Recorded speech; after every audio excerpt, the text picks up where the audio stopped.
सब चेतना का ही प्रवाह है, ये ठीक है, लेकिन प्रश्न ये उठेगा काम करना चाहिए या नहीं करना चाहिए।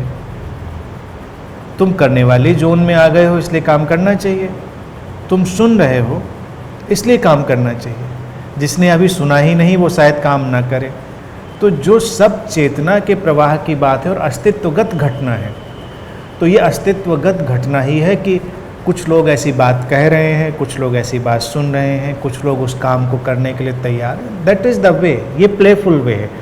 लोगों की प्रॉब्लम क्या है कि वो जैसे ये सुनते हैं तो कहते हैं अच्छा इसको पूरे समाज में कैसे लागू करेंगे।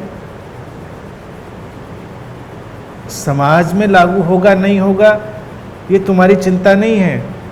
तुम यहाँ आए हो, इस क्षण पूरे अस्तित्व ने तुमको यहाँ पर भेजा है, ये बिल्कुल तय है, इसमें कोई दो राय नहीं है, क्योंकि पूरे एग्जिस्टेंस ने अपनी मिस्ट्री से, कंस्पिरेसी से, अपनी प्लानिंग से तुमको यहाँ इकट्ठा किया है। तो अगर यहाँ पर तुमने सुना और तुमको बात जची तो वो तुम्हारे लिए है, तुमको उस पर काम करना है। जिसने नहीं सुनी उसके काम की नहीं है, अभी उसके काम की नहीं पड़ सकती है। जे कृष्णमूर्ति की बात को फिर बहुत गौर से समझेंगे। कई बार कुछ मास्टर्स कई बातें वक्त से आगे की कहते हैं। बातों को केवल चौंकाने वाली करने से फायदा नहीं, क्योंकि मैंने जो कहा रिलीजियस टेररिज्म, इस टर्म को हमेशा ध्यान रखेंगे। आजकल ये बहुत ही बड़ा हुआ टर्म है, बाकी सारा टेररिज्म इसके आगे फीका है। जे कृष्णमूर्ति हमेशा क्या कहते थे, वो कोई भी बात हो, एंगर, फ्रस्ट्रेशन, लस्ट, ईगो, वो कभी ये नहीं कहते थे कि ईगोलेस हो जाओ, पीसफुल हो जाओ, बियॉन्ड फ्रस्ट्रेशन चले जाओ। कहते see the frustration, the whole structure and weaving of frustration, rise and fall of that ego, anger, whatever it is. वो कहते थे उसको देखकर, उसका पूरा सामना करके, उसको पूरी तरह से जान कर ही ट्रांसफॉर्मेशन आएगा, उससे बचकर, उससे भाग कर नहीं। और ये बहुत फॉर्चुनेट है कि कोई उसको देखने लग जाए, बजाय कि आइडियोलॉजिकल बातें करने से। अब कोई आइडियोलॉजिकल कल्ट आए, वो कहे तुम आत्मा हो। जे कृष्णमूर्ति जैसे लोग ऐसी बात कभी नहीं करेंगे, तुम आत्मा हो, तुम इमॉर्टल हो, तुम इटर्नल हो।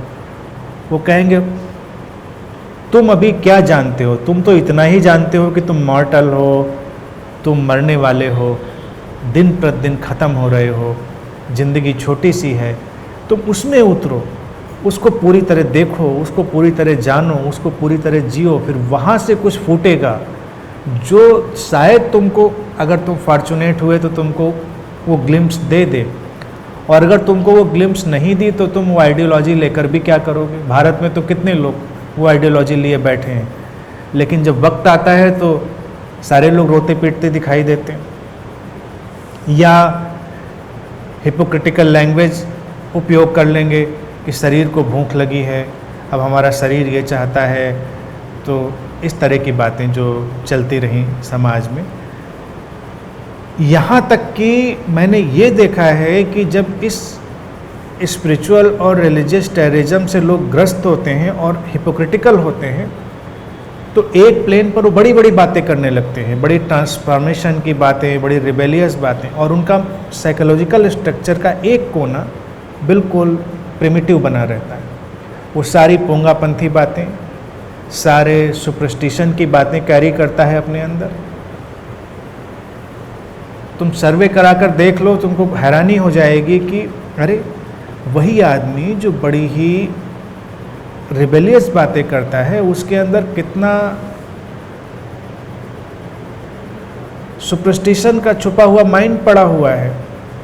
उसका साइकोलॉजिकल सेल्फ कितने फियर में घिरा हुआ है। जो आदमी आज लव की बात कर रहा है